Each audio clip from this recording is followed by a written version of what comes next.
हाँ जी, नमस्कार। राम राम जी। मैं राकेश चौधरी यूट्यूब के ऑनलाइन मंच पे आपका हार्दिक स्वागत और अभिनंदन करता हूँ। आज हम पढ़ने वाले हैं राजस्थान की लोक देवियाँ। राजस्थान की लोक देवियों के बारे में चर्चा करेंगे आज हम। और ये परीक्षा की दृष्टि से आपके लिए बहुत महत्वपूर्ण होने वाली है क्लास, क्योंकि इसके अंतर्गत जो राजस्थान की लोक देवियाँ और इष्ट देवियाँ दोनों के बारे में चर्चा करेंगे। बेसिकली क्या होता है कि राजस्थान के अंतर्गत जितनी भी रियासतें हुई, उन सभी की अपनी अपनी लोक देवियाँ और उनकी मान्यता के अनुसार उनकी इष्ट देवियाँ हुई। यानी कि सभी रियासतों की अलग अलग लोक देवियाँ एवं इष्ट देवियाँ हैं, जो परीक्षा की दृष्टि से इम्पोर्टेंट हो जाती हैं, महत्वपूर्ण हो जाती हैं। उन्हीं को आज हम पढ़ेंगे, क्योंकि परीक्षा में कई बार पूछ लिया जाता है कि किस रियासत की कौन सी लोक देवी थी या किस वंश की कौन सी इष्ट देवी थी। तो इन सारी चीज़ों को ध्यान रखते हुए आज की क्लास हम स्टार्ट करते हैं। चलिए देखते हैं।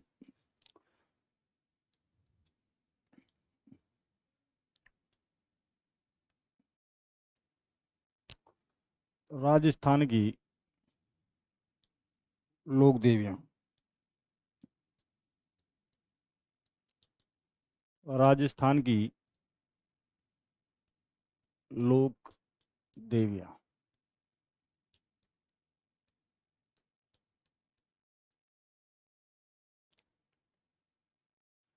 सबसे पहले हम बात करते हैं शिला देवी की। कौन सी देवी? शिला देवी।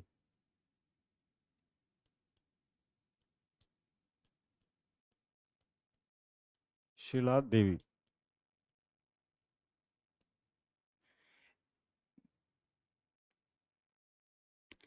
शिला देवी का जो मंदिर बना हुआ है वो आपके आमेर में स्थित है। कहाँ पर है? आमेर, जयपुर के अंदर स्थित है इसका मंदिर।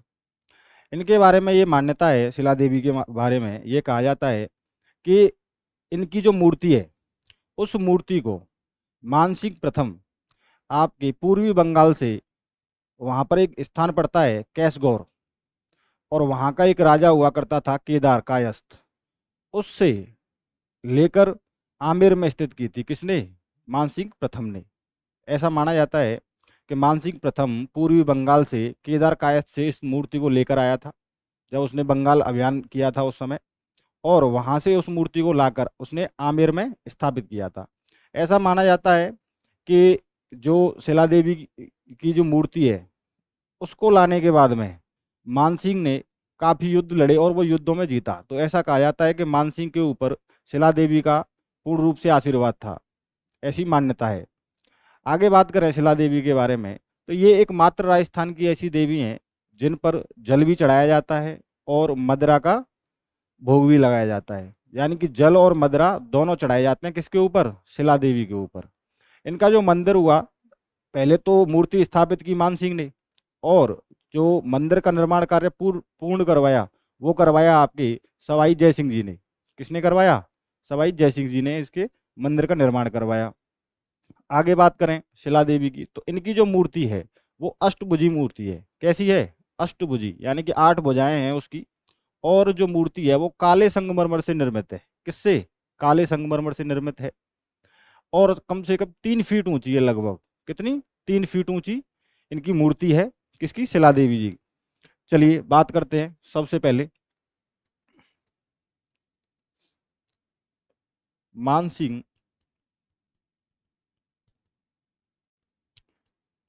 प्रथम द्वारा इनकी मूर्ति को इनकी मूर्ति को पूर्वी बंगाल के कैसगोर नामक स्थान से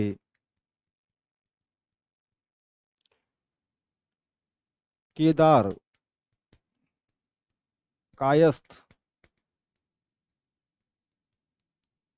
नामक व्यक्ति से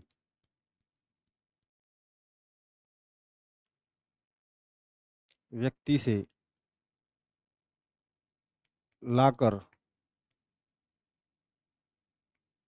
आमेर में स्थापित किया। स्थापित की। यानी कि जो शिला देवी की मूर्ति है वो मानसिंह प्रथम द्वारा इनकी मूर्ति को पूर्वी बंगाल के केशगढ़ नामक स्थान से केदार कायस्थ नामक व्यक्ति से लाकर आमेर में स्थापित किया। किसने? मानसिंह प्रथम ने। नेक्स्ट हम बात करें तो मंदिर का निर्माण जयसिंह द्वारा करवाया गया। जयसिंह जी ने इस मंदिर का पूर्ण रूप से निर्माण करवाया। आगे इसी में बात करते हैं। इनके मंदिर में मदिरा एवं जल दोनों चढ़ाए जाते हैं। मदिरा और जल दोनों चढ़ाए जाते हैं।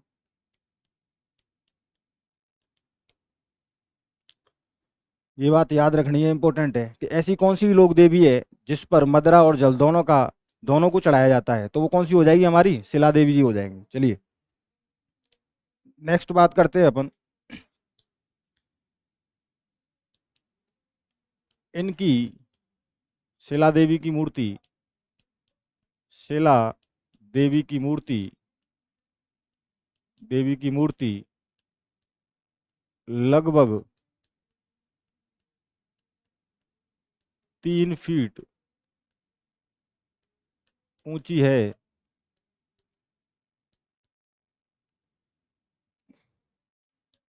यह मूर्ति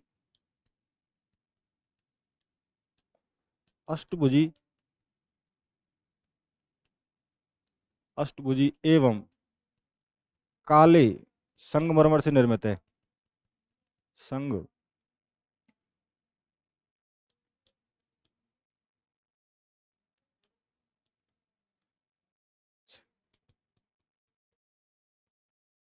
संगमरमर से निर्मित है। ये बात भी याद रखनी है, इंपॉर्टेंट है कि इनकी जो मूर्ति है वो कैसी है? अष्टभुजी है और काले संगमरमर से निर्मित मूर्ति है और 3 फीट ऊंची है। सबसे ज्यादा इंपॉर्टेंट हो जाता है जो फैक्ट, वो ये है कि शिला देवी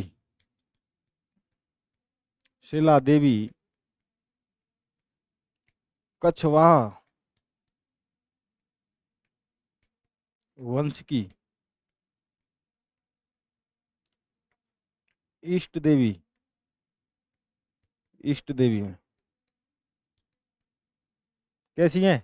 इष्ट देवी है। कौन? शिला देवी। कौन से वंश की? कछवाहा वंश की। क्योंकि आपको पता है कि जयपुर रियासत के अंतर्गत यानी कछवाहा वंश का शासन रहा, तो ये किस वंश की इष्ट देवी हैं? कछवाहा वंश की इष्ट देवी हैं। ये इंपॉर्टेंट फैक्ट है जो आपको याद रखना है, करिए नोट इसको।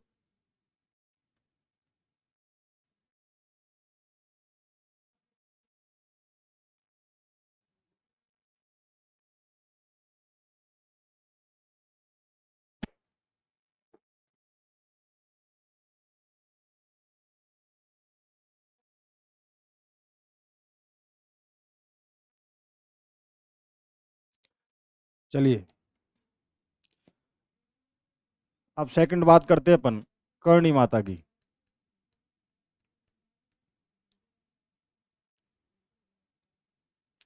करणी माता की अगर हम बात करें तो करणी माता का जो मंदिर बना हुआ है वो बना हुआ है आपके देशनोक बीकानेर के अंतर्गत। कहाँ बना हुआ है? देशनोक बीकानेर के अंतर्गत। ऐसा कहा जाता है कि इनका जन्म गर्भ में 21 माह रहने के बाद हुआ था। कैसे हुआ था? यानी कि 21 माह ये गर्भ में रही, उसके बाद इनका जन्म हुआ। इनका करणी माता का। और इनके जो बचपन का नाम था वो था रिद्धिबाई। क्या था? रिद्धिबाई। इनके बचपन के नाम की बात करें तो क्या था? रिद्धिबाई था। पिता के नाम की बात करें तो इनके पिता का नाम था मेहाजी चारण। तो ये चारण जाति से संबंधित है। किससे संबंधित है? चारण जाति से। ये चारण जाति की कुलदेवी भी मानी जाती है। ये राठौड़ वंश की भी कुलदेवी मानी जाती है। कौन? तो ये दो फैक्ट याद रखने हैं। चारण और राठौड़ वंश की कुलदेवी अगर किसी को माना जाता है तो वो कौन सी लोक देवी है? हमारी करणी माता। कौन? करणी माता।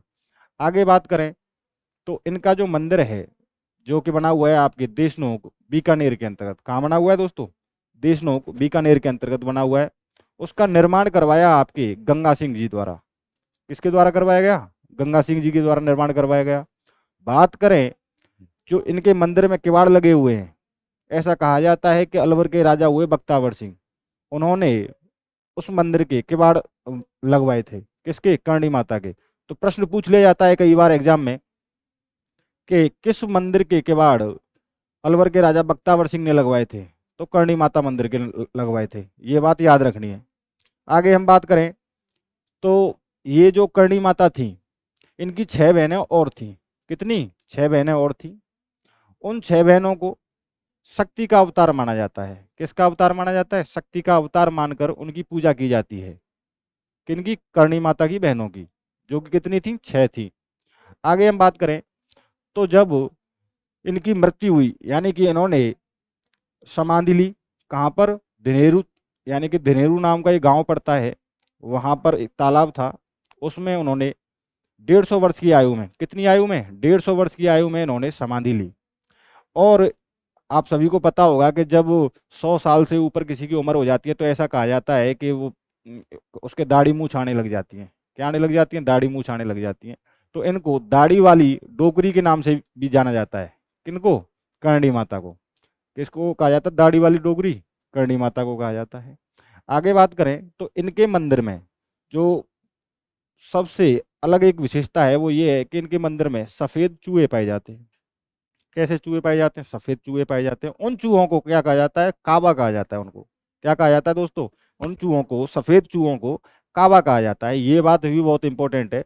तो इनको चूहों वाली देवी के नाम से भी जाना जाता है। ये प्रश्न कई बार आया है। प्रत्येक राजस्थान का कोई भी एग्जाम हो, ज्यादातर जब एग्जामिनर जब प्रश्न उठाता है तो वो ऐसे ही उठाता है कि चूहों वाली देवी के नाम से किसे जाना जाता है?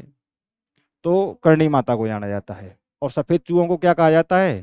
काबा कहा जाता है। ऐसा ऐसी मान्यता है कि जब कोई वहां पर मंदिर में दर्शन करने के लिए जाता है और उसको अगर सफेद चूहा दिख जाए तो उसकी सारी मनोकामनाएं पूर्ण हो जाती हैं।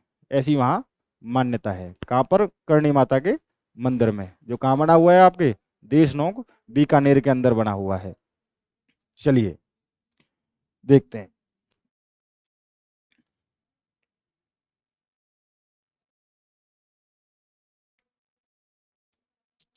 सबसे पहले बात करते हैं अपन जन्म की। तो इनका जन्म हुआ दोस्तों स्वाप, स्वाप गांव, जोधपुर में।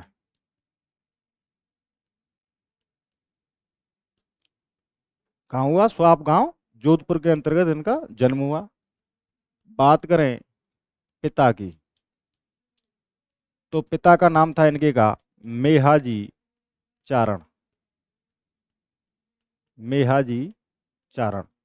बात करें माता के नाम की, तो माता का नाम था देवल। क्या था दोस्तों? देवल नाम था। बात करें इनके बचपन के नाम की, बचपन का नाम, तो बचपन का नाम हो जाएगा रिद्धि बाई। क्या था इनका नाम बचपन का? रिद्धि बाई। नेक्स्ट बात करें मंदिर की, तो मंदिर कहाँ बना हुआ है इनका? देशनोक बीकानेर में। देशनोक बीकानेर में मंदिर बना हुआ है। निर्माण किसने करवाया? अब मेला कब लगता है इनका? यहाँ पर मेला लगता है आपका नवरात्राओं में। नवरात्रा कौन कौन सी? चैत्र और अश्विन। चैत्र और अश्विन, यानी कि चैत्र और अश्विन नवरात्राओं में मेला भरता है। कहाँ पर? आपका देशनोक बीकानेर के अंतर्गत। करिए नोटिस है।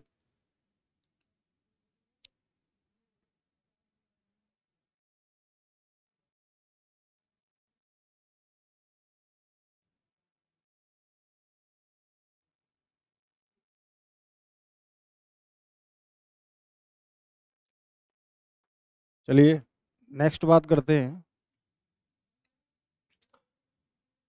मंदिर का निर्माण। मंदिर निर्माण निर्माण ये करवाया आपके गंगा सिंह ने। गंगा सिंह। बात करें मंदिर के किवाड़। मंदिर के किवाड़ ये लगवाए आपके अलवर राजा।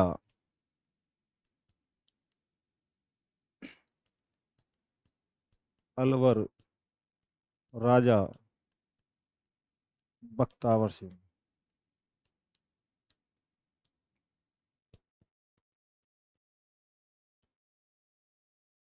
नेक्स्ट हम बात करें तो इनकी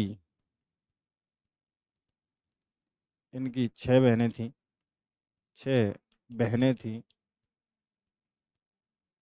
जिन्हें जिन्हें शक्ति का अवतार माना जाता है। किसका अवतार माना जाता है? शक्ति का अवतार। शक्ति का अवतार माना जाता है।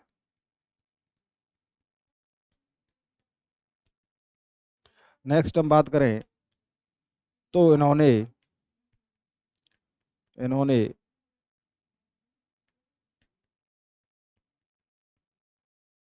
150 वर्ष की आयु में धिनेरू धिनेरू नामक तालाब में समाधि ली थी।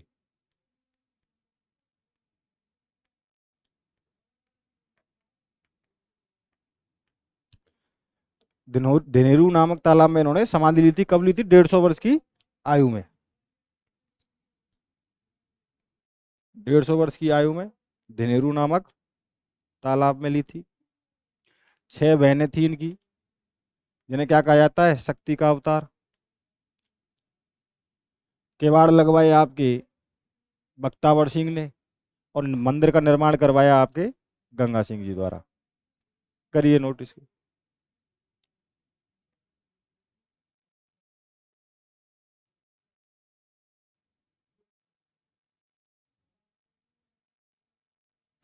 चलिए नेक्स्ट बात करते हैं अपन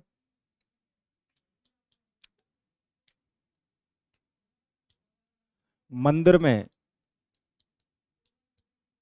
सफेद चूहों को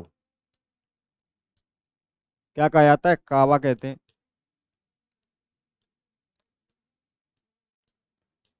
कावा कहते हैं। इंपॉर्टेंट हो जाती है ये लाइन।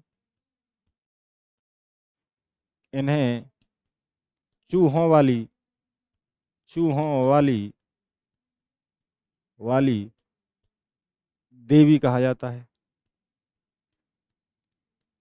देवी कहा जाता है। नेक्स्ट बात करें, ये भी इंपॉर्टेंट है। यह है राठौड़ वंश की कुल देवी मानी जाती हैं।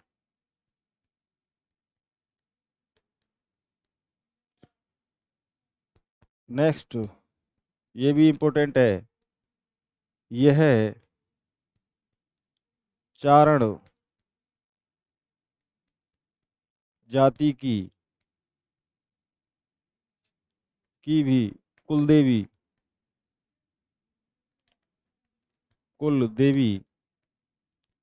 मानी जाती हैं।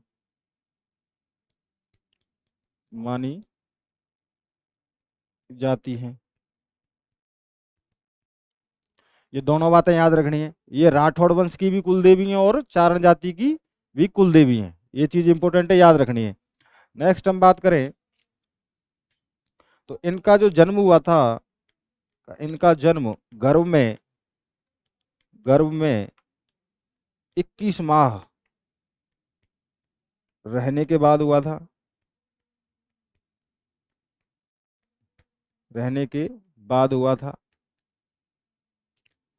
नेक्स्ट हम बात करें तो इनका इनका जो वाहन था, वाहन माना जाता है, इनका जो वाहन है वो है आपका चील। कौन सा है दोस्तों? चील।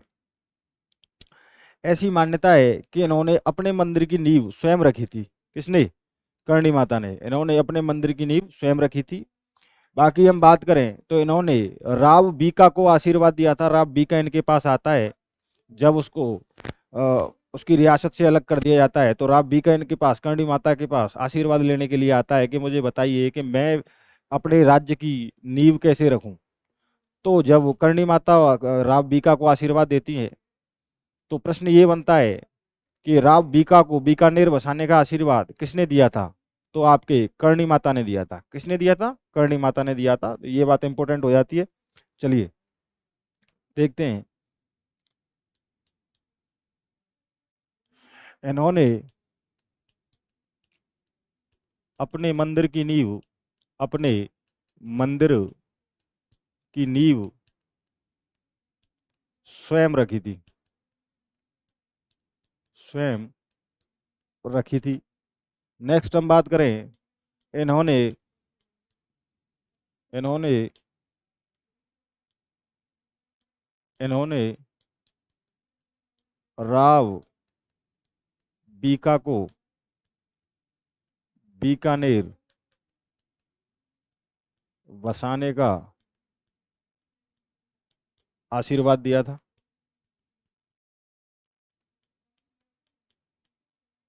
आशीर्वाद दिया था। नेक्स्ट हम बात करें, इन्हें दाढ़ी वाली डोगरी, दाढ़ी दाढ़ी वाली डोगरी के नाम से भी जाना जाता है। किसके नाम से जाना जाता है? दाढ़ी वाली डोगरी के नाम से भी जाना जाता है। करिए नोट इसे।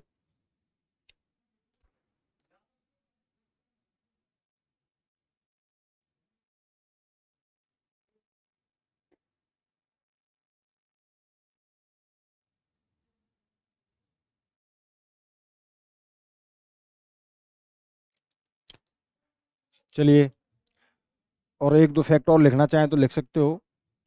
यहाँ सावन भादों, सावन भादों कढ़ाई रखी हुई है, रखी हुई है।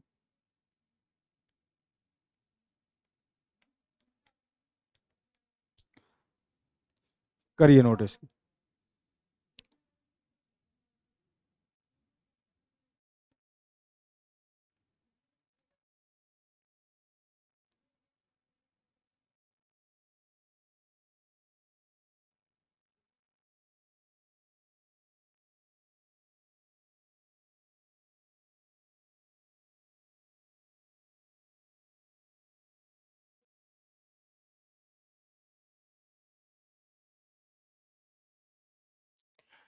चलिए नेक्स्ट बात करते हैं अपन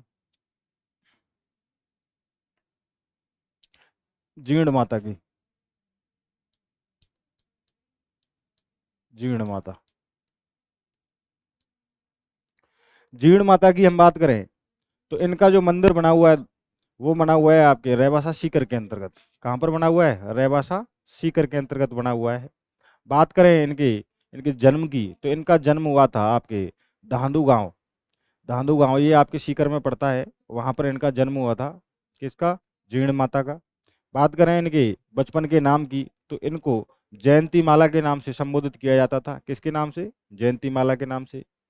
इनकी जो मुख्य विशेषता है, जहाँ से अक्सर का प्रश्न बनता है, वो ये है कि शेखावाटी क्षेत्र की लोक देवी कौन सी हैं? तो वो जीर्ण माता हैं। कौन सी हैं? जीर्ण माता। जीर्ण माता को शेखावाटी क्षेत्र की लोक देवी कहा जाता है।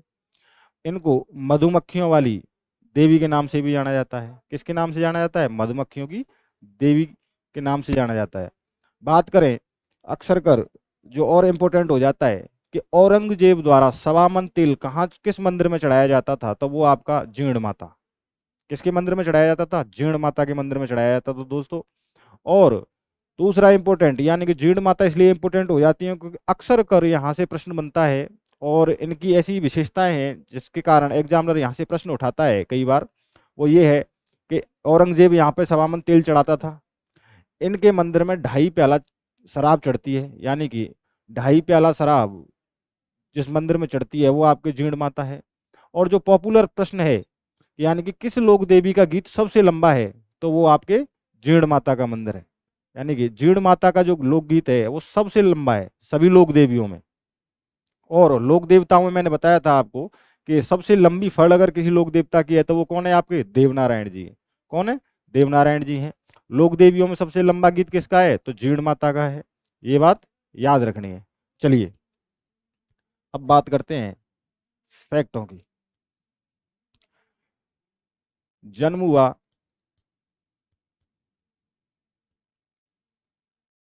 धांधु गांव। बचपन के नाम की बात करें, बचपन का नाम तो जयंती माला। क्या है दोस्तों? जयंती माला। बात करें तो इन्हें मधु मक्खियों वाली देवी, मक्खियों वाली देवी, वाली देवी,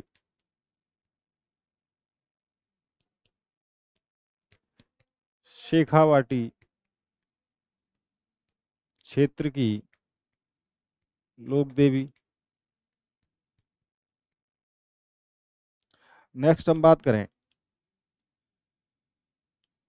इनके मंदिर में, इनके मंदिर में 2.5 प्याला, कितना? 2.5 प्याला शराब का भोग लगाया जाता है। भोग लगाया जाता है।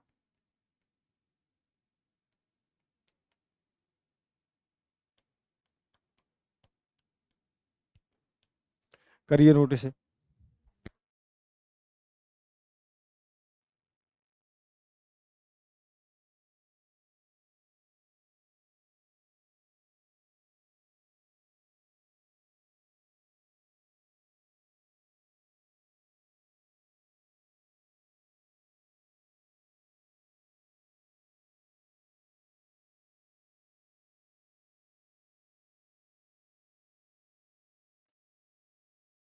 नेक्स्ट बात करते हैं अपन, तो यह है मूल रूप से, मूल रूप से चौहानों की कुल देवी हैं।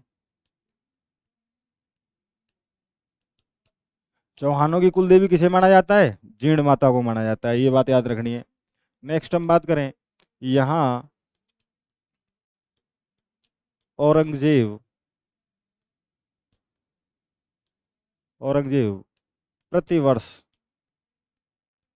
प्रतिवर्ष सवा मन तेल चढ़ाता था। यानी कि 1.25 मन तेल दान किया करता था। कौन? औरंगजेब। किस मंदिर में किया करता था? तो जीर्ण माता। नेक्स्ट हम बात करते हैं, सबसे इंपॉर्टेंट हो जाता है कि जीर्ण माता का, जीर्ण माता का गीत सबसे लंबा है, सबसे लंबा है।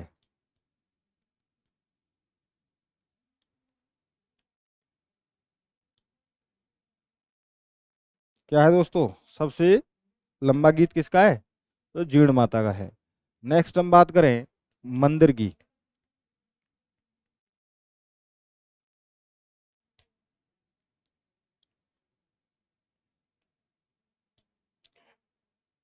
मंदिर की बात करें तो इनका जो मंदिर है उसका निर्माण करवाया दोस्तों पृथ्वीराज प्रथम का सामंत था हट्टड़ मोहिल, उसके द्वारा इनके मंदिर का निर्माण करवाया गया था। कहाँ करवाया गया था? तो रेवासा सीकर के अंतर्गत। तो देखते हैं मंदिर निर्माण पृथ्वीराज पृथ्वीराज प्रथम के सामंत सामंत हट्टड़ मोहिल द्वारा कहाँ करवाया गया था? मंदिर कहाँ है इनका? रेवासा रेवासा सीकर। कहाँ पर है? रेवासा सीकर के अंतर्गत इनका मंदिर बना हुआ है। नेक्स्ट हम बात करते हैं तो इनका जो मंदिर बना हुआ है वो बना हुआ है आपकी हर्ष की पहाड़ियों पर। हर्ष इनके भाई का नाम था, जो उनका भी मंदिर यानी कि जीर्ण माता के जस्ट पास में ही बना हुआ है। चलिए देखते हैं। तो मंदिर का निर्माण करवाया आपके किसने? नेक्स्ट हम बात करें इनकी मेला की। तो मेला लगता है इनका चैत्र और अश्विन नवरात्रा। कब लगता है? चैत्र और अश्विन नवरात्राओं में जीर्ण माता का मेला बढ़ता है। ये बात भी याद रखनी है आप। चलिए करिए नोट इसे।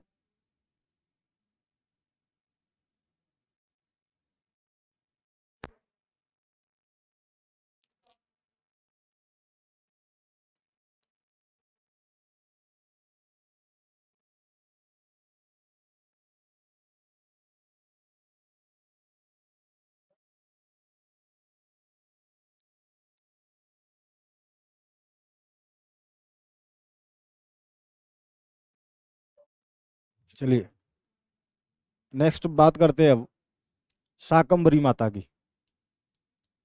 शाकंभरी माता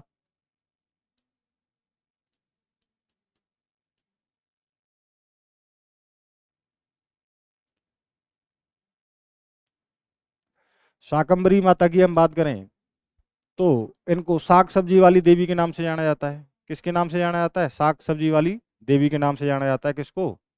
शाकंभरी माता को। बात करें तो ये खंडेल वालों की कुल देवी हैं।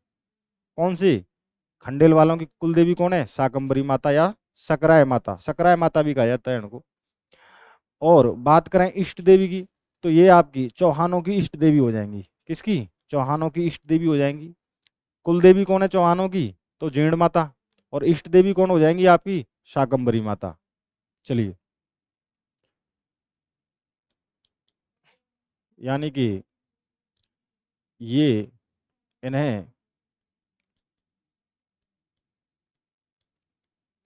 खंडेल वालों की लोक देवी कुल देवी कुल देवी माना जाता है।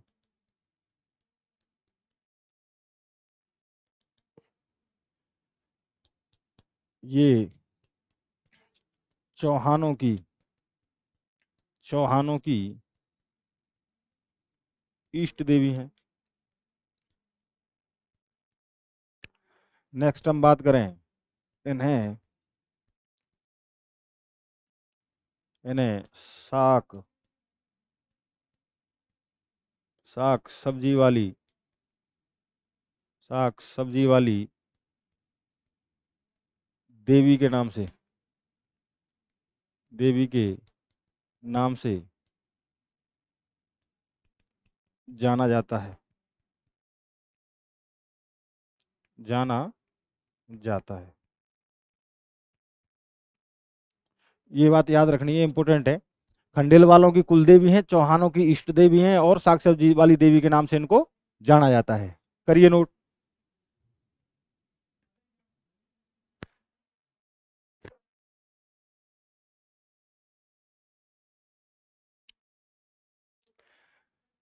इनका जो मुख्य मंदिर बना हुआ है वो बना हुआ है आपके, मुख्य मंदिर की बात करें,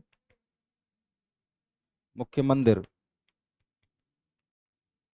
तो ये बना हुआ है आपके उदयपुर वाटी,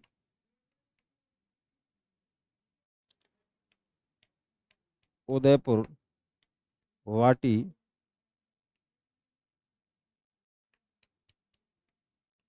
झुंझुनू में। इनका जो प्रमुख मंदिर बना हुआ है वो बना हुआ है आपके उदयपुर वाटी झुंझुनू के अंतर्गत, करिए नोट।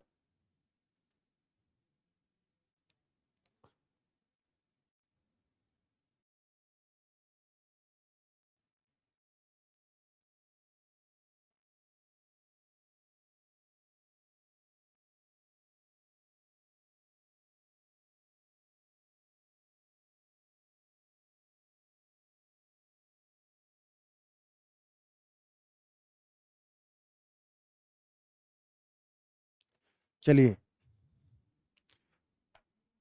नेक्स्ट बात करते हैं हम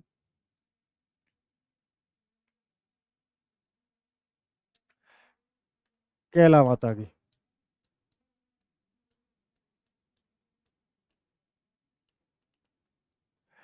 कैला माता की हम बात करें तो आपको पता होगा ये यादव वंश की कुल देवी हैं।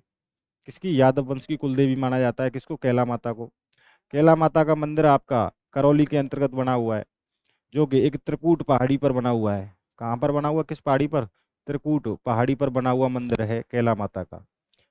और इस त्रिकूट पर्वत के पास से ही आपकी कालीसिल नदी बहती है। कौन सी नदी बहती है? कालीसिल नदी बहती है। इनका जो मंदिर बना हुआ है उस मंदिर का निर्माण आपके गोपाल जी द्वारा करवाया गया था, जो कि करौली के शासक हुआ करते थे। कौन? गोपाल जी। आगे बात करें तो इनका जो मंदिर बना हुआ है उसके सामने जो बोहरा संप्रदाय है उसकी मूर्ति बनी, उसकी मतलब समाधि बनी हुई है। बोहरा संप्रदाय की समाधि कहाँ बनी हुई है? करौली, जो कैला देवी का मंदिर है करौली के अंतर्गत उसके जस्ट सामने ही बोहरा संप्रदाय की समाधि बनी हुई है। बात करें जो विशेष रूप से महत्वपूर्ण हो जाता है कि किस देवी के गीतों को लांगुरिया कहा जाता है या लांगुरिया गाए जाते हैं, तो वो आपके कैला देवी हो जाएगा दोस्तों। और कैला देवी के जो लांगुरिया हैं वो आज की डेट में राजस्थान में बहुत फेमस हैं, और पूर्वी राजस्थान में तो हर किसी की जुबान पे रहते हैं। आप सभी ने सुने भी होंगे, लांगुरिया बहुत चर्चित रहते हैं। आगे हम बात करें यानी कि कैला देवी, इनके बारे में ऐसा कहा जाता है कि भगवान श्री कृष्ण, जो वासुदेव और देवकी की जो पुत्री हुई जिसको कंस ने शिला पर पटक कर मारने की कोशिश की थी दोस्तों, उसने योग माया से कहाँ पर जन्म लिया? करौली के अंतर्गत त्रिकूट पर्वत पर जन्म लिया था। ऐसी मान्यता है, इसलिए ये कैला देवी के नाम से प्रसिद्ध हुई। कौन? कैला माता। चलिए देखते हैं इनके बारे में। सबसे पहले हम बात करें तो मंदिर कहाँ बना हुआ है? आपके करौली।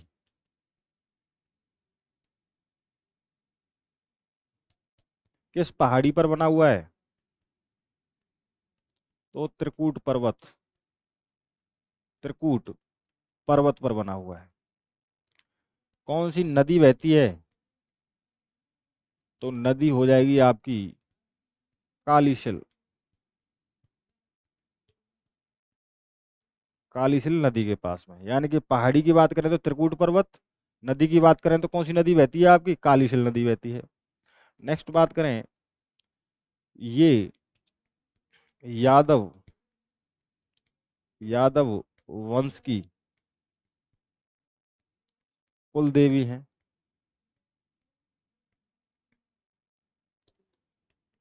इनके भक्तों द्वारा कौन से गीत गाए जाते हैं? लांगुरिया। इनके भक्तों द्वारा लांगुरिया, लांगुरिया गीत गाए जाते हैं।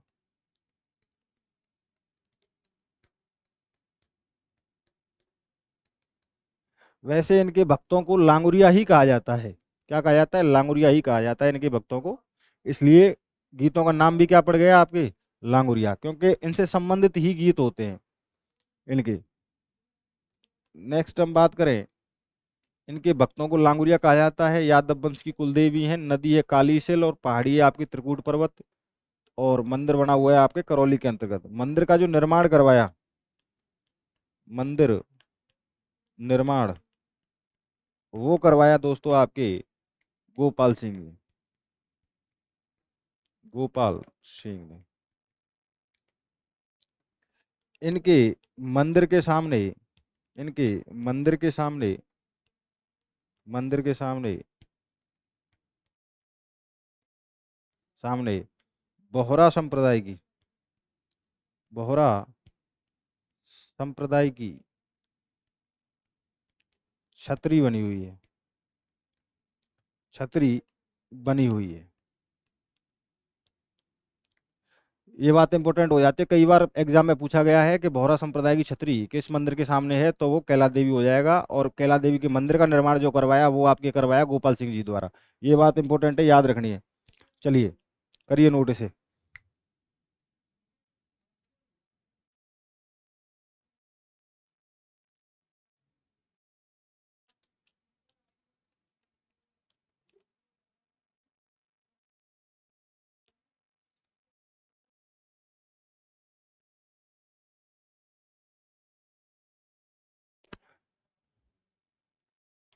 इनके बारे में एक मेला की बात करें तो मेला बढ़ता है इनका चैत्र शुक्ल, चैत्र शुक्ल अष्टमी को। कब बढ़ता है कैला देवी का मेला? तो चैत्र शुक्ल अष्टमी को कैला देवी का मेला बढ़ता है, ये बात याद रखनी है। और जब मेला में इनके भक्त जब जाते हैं तो लांगुरिया गाते हुए जाते हैं। लांगुरिया अपने आप में एक, ये मान लो कि एक भक्ति का एक मार्ग कह सकते हैं कि कैला देवी की आराधना में ये लांगुरिया गाए जाते हैं। एक बहुत फेमस लांगुरिया है जो अभी मैंने सुना था रिसेंटली कि मतलब माता माता कह रही है लांगुरिया से कि क्या, कि चुटीला लाए दे लांगुरिया, मेरे लंबे लंबे बाल, यानी कि लंबे लंबे केस, चुटीला लाए दे लांगुरिया। तो इस तरीके से ये लांगुरिया गाए जाते हैं। मेरे लंबे लंबे केस चुटीला लाए दे लांगुरिया। इस तरीके से ये लांगुरिया गाए जाते हैं। तो अपने आप में एक भक्ति का एक अद्भुत नज़ारा हमें देखने को मिलता है। तो इस तरीके से इनका जो मेला बढ़ता है वो चैत्र शुक्ल अष्टमी को बढ़ता है। इनका जो मंदिर बना हुआ है वो त्रिकूट पर्वत पे बना हुआ है। और उसके पास से जो नदी बहती है वो कालीसिल नदी है। और मंदिर का जो निर्माण करवाया वो गोपाल सिंह जी द्वारा करवाया गया था। और इनके जस्ट सामने बोहरा संप्रदाय की छतरी बनी हुई है, जो कई बार एग्जाम में पूछा गया है, जो इम्पोर्टेंट है।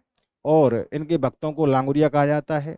लांगुरिया गाए जाते हैं। चलिए करिए नोट। अब नेक्स्ट बात करते हैं अपन तनोट माता की। तनोट माता, तनोट माता की बात करें तो इनका जो मुख्य मंदिर बना हुआ है वो आप सभी को पता होगा, वो जैसलमेर के अंतर्गत बना हुआ है।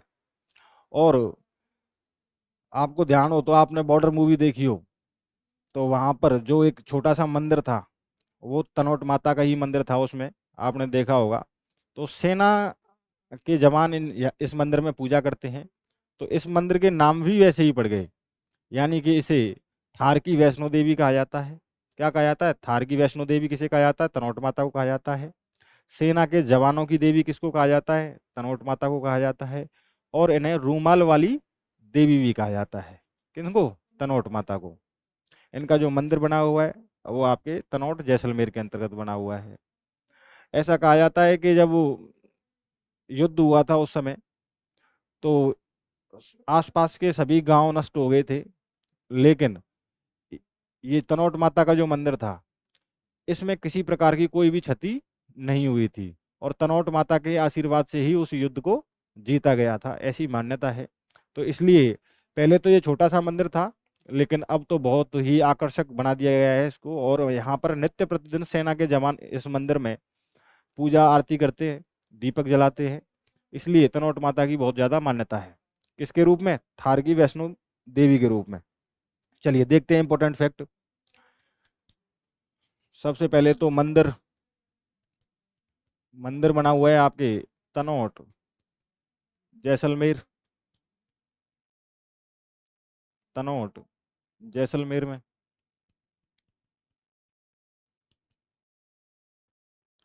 नेक्स्ट हम बात करें इन्हें थार की वैष्णो देवी, थार की वैष्णो देवी कहा जाता है।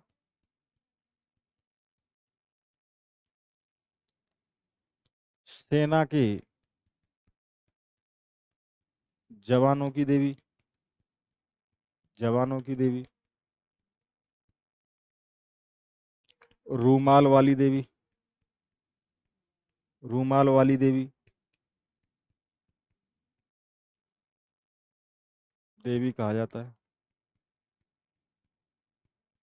तो एग्जाम में ये इनके नाम पूछ लेता है कि रूमाल वाली देवी के नाम से किसे जाना जाता है, थार की वैष्णो देवी के नाम से किसे जाना जाता है, सेना के जवानों की देवी के नाम से किसे जाना जाता है। तो आपकी क्या हो जाएगा, तनोट माता हो जाएगा।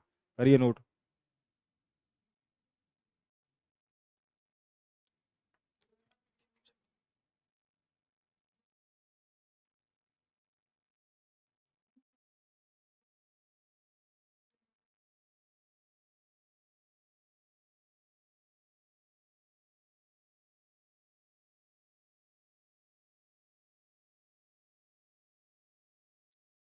चलिए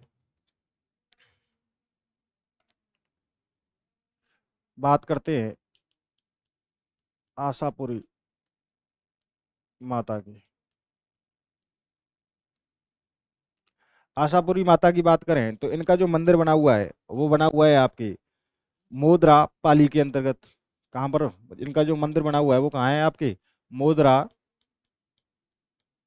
मोदरा, मोदरा जालौर और नाडोल पाली, नाडोल पाली।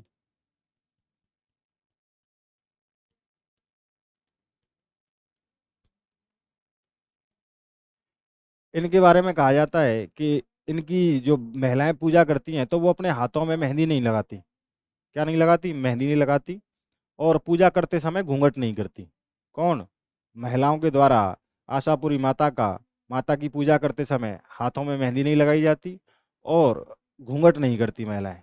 क्या नहीं करती, घूंघट नहीं करती। तो ये इंपॉर्टेंट फैक्ट, यानी कि महिलाएं,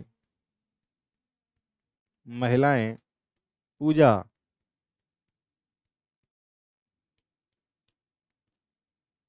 पूजा करते समय हाथों में मेहंदी नहीं लगाती, मेहंदी नहीं लगाती, लगाती एवं घूंघट नहीं करती, घूंघट नहीं करती। करिए नोट।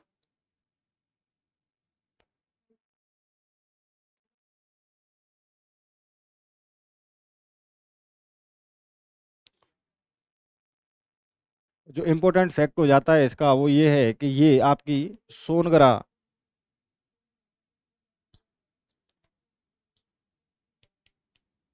सोनगरा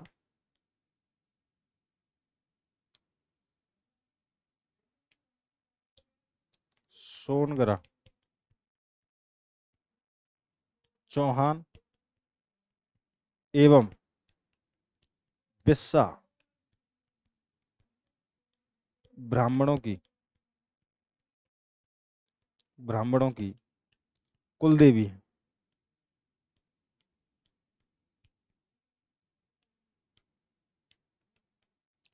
प्रश्न अगर बनता है, एक जानवर अगर पूछता है कि सोनगरा चौहानों एवं बिस्सा ब्राह्मणों की कुल देवी किसे माना जाता है, तो आपकी आशापुरी माता को माना जाता है। ये बात याद रखनी है। करिए नोट।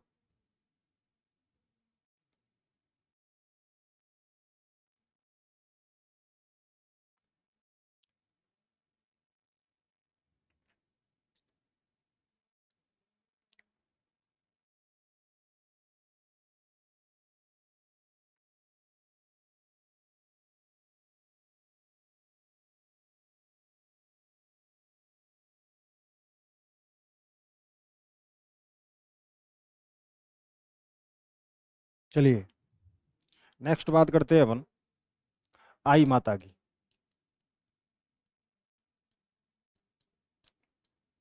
आई माता की, आई माता की अगर हम बात करें दोस्तों, तो आई माता का जो मंदिर बना हुआ है वो आपकी बिलाड़ा जोधपुर के अंतर्गत बना हुआ है। किसके अंतर्गत बना हुआ है? बिलाड़ा जोधपुर के अंतर्गत बना हुआ है।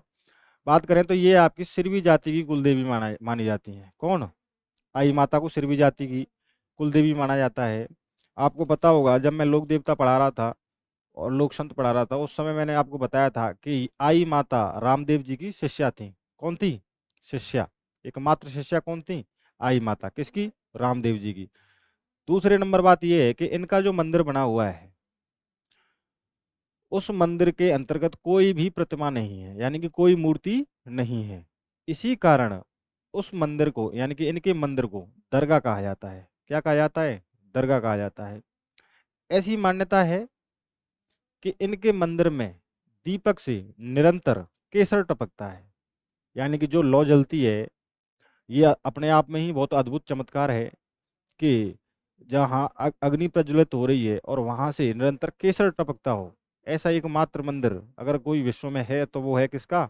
आई माता का मंदिर है, जहाँ से आपके दीपक से निरंतर केसर टपकता है। ये बात इंपॉर्टेंट है, ये पूछ लेता है एग्जामिनर कई बार एग्जाम में कि किस देवी के मंदिर में या दीपक से केसर टपकती है, तो वो आपकी आई माता का मंदिर है, जो कहाँ बना हुआ है? आपके बिलाड़ा जोधपुर के अंतर्गत बना हुआ है। नेक्स्ट हम बात करें आई माता की, तो आई माता ये रामदेव जी की शिष्या थी और इनके मंदिर में दीपक से निरंतर केसर टपकता है। बात करें तो ये सिरवी जाति की कुलदेवी मानी जाती हैं। चलिए इंपॉर्टेंट फैक्ट,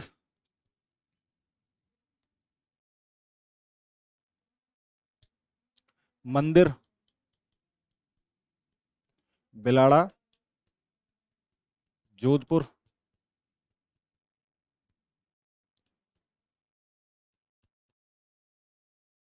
सिरवी जाति की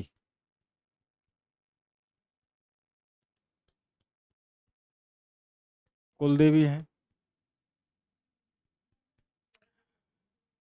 मंदिर के दीपक से निरंतर केसर टपकता है, केसर टपकती है। नेक्स्ट बात करें, मंदिर में मंदिर में कोई भी मूर्ति नहीं होती, मूर्ति नहीं होती,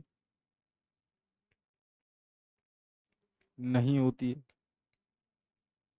मंदिर में कोई भी मूर्ति नहीं होती, इसलिए इसे इसलिए इसे दरगाह कहा जाता है, दरगाह कहा जाता है। नेक्स्ट हम बात करें तो इन्हें दुर्गा का अवतार माना जाता है, अवतार माना जाता है। दुर्गा का अवतार किसे माना जाता है? आई माता को माना जाता है। नेक्स्ट हम बात करते हैं तो ये रामदेव जी की रामदेव जी की शिष्या थी। कौन थी? शिष्या थी। किसकी? यानी कि रामदेव जी की। करिए नोट।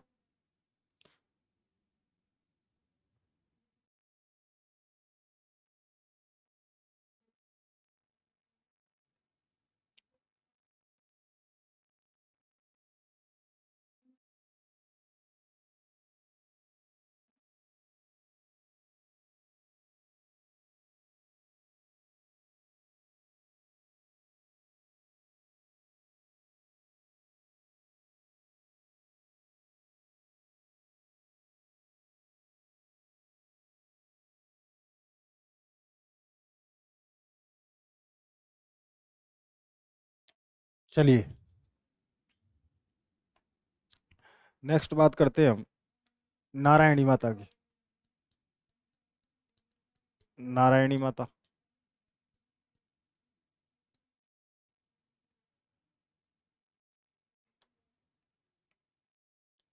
नारायणी की माता के बारे में एग्जामिनर प्रश्न पूछता है कि नारायणी माता किसकी कुलदेवी है, किस वंश की कुलदेवी है? तो ये आपकी नाई जाति की कुलदेवी है। कौन सी? नारायणी माता। नारायणी माता का मंदिर अलवर के अंतर्गत बना हुआ है। अलवर में राजगढ़ तहसील पड़ती है, वहां पर इनका ये मंदिर बना हुआ है। कौन सा? नारायणी माता का। बात करें नारायणी माता की, तो जो नारायणी माता है ये नाई जाति की कुलदेवी हैं। इनका जो पुजारी होता है नारायणी माता का, वो मीणा जाति का होता है। ये इंपॉर्टेंट हो जाता है कि ऐसी कौन सी लोक देवी है जिसका पुजारी मीणा जाति का होता है, जनजाति का होता है? तो वो आपकी हो जाएंगी नारायणी माता। कौन हो जाएंगी? नारायणी माता। ये तीन चार फैक्ट याद रखने हैं। मंदिर बना हुआ है राजगढ़ अलवर के अंतर्गत, और ये आपकी नाई जाति की कुलदेवी है। इनका जो पुजारी होता है वो मीणा जाति का होता है। चलिए, सबसे पहले बात करते हैं मंदिर। तो बना हुआ है राजगढ़ तहसील अलवर में। बात करें कुलदेवी, तो ये कुलदेवी हैं नाई जाति की। इसकी? नाई जाति की। बात करें मंदिर के पुजारी की, मंदिर के पुजारी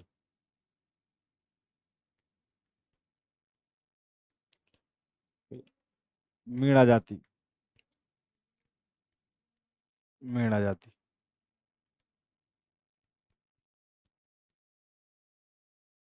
तो ये दो तीन फैक्ट याद रखने हैं नारायणी माता के अंतर्गत। यानी कि इनका मंदिर बना हुआ है राजगढ़ तहसील अलवर के अंतर्गत, और ये कुलदेवी हैं आपकी नाई जाति की, और इनका जो पुजारी होता है वो कौन होता है? मीणा जाति का पुजारी होता है। करिए नोट।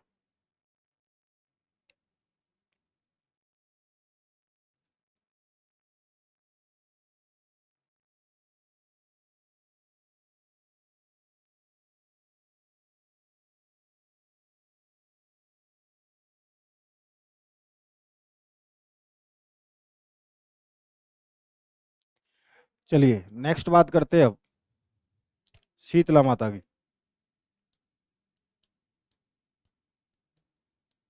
शीतला माता या सेडल माता।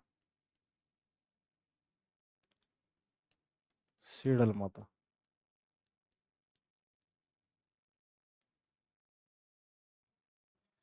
शीतला माता और यानी कि शीतल माता दोनों एक ही है। बात करें तो इनका जो मंदिर बना हुआ है वो आपके चाकसू जयपुर के अंतर्गत बना हुआ है। कहाँ पर?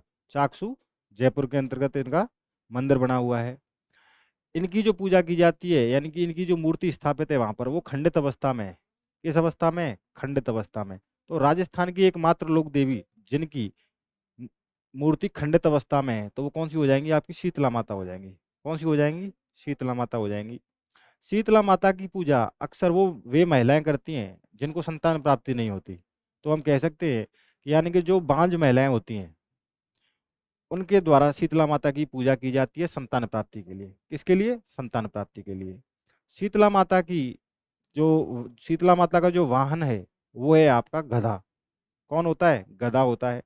इसी कारण सबसे बड़ा राजस्थान में अगर गधों का मेला लगता है तो वो लगता है आपके चाकसू जयपुर के अंतर्गत। कहाँ लगता है? चाकसू जयपुर के अंतर्गत सबसे बड़ा गधों का मेला लगता है। इनके मंदिर में जो पुजारी पूजा करता है वो होता है आपके कुम्हार जाति का। कौन होता है? इनके मंदिर में जो पुजारी होता है वो कौन होता है? कुम्हार होता है। ये बात भी आपको याद रखनी है कि मंदिर का पुजारी होता है आपके कुम्हार। मेला लगता है आपके चाकसू जयपुर के अंतर्गत, और संतान प्राप्ति हेतु महिलाएं पूजा करती हैं। सबसे बड़ा यहाँ गधों का मेला लगता है। कहाँ पर? चाकसू जयपुर के अंतर्गत। चलिए नोट करते हैं।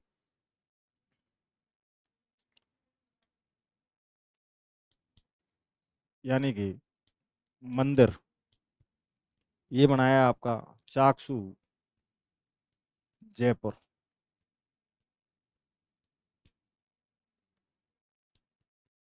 पुजारी पुजारी की बात करें तो ये कुम्हार जाति का होता है, कुम्हार जाति का।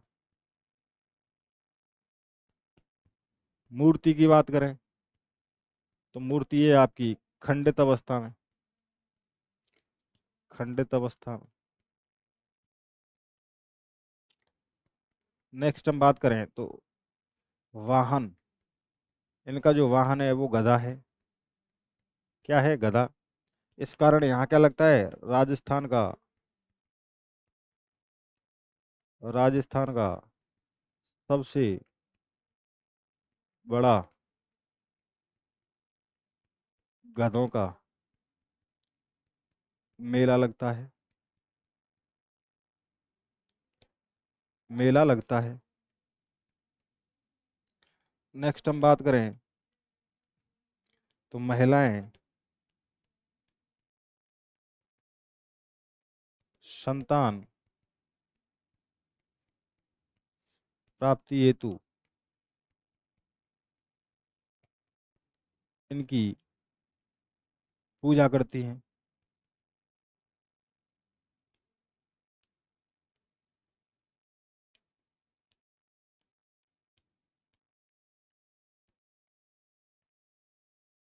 करिए नोट।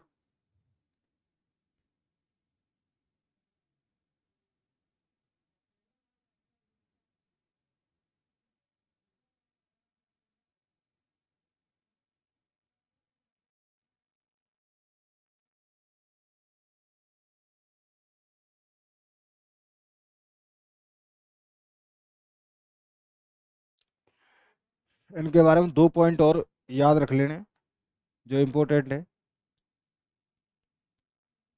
एक तो है इनको चेचक रक्षक देवी भी कहा जाता है, चेचक रक्षक देवी। सेकंड है आपका, इनके मंदिर का जो निर्माण करवाया वो आपके करवाया था माधो सिंह सेकंड ने। मंदिर निर्माण ये कराया था आपके माधो सिंह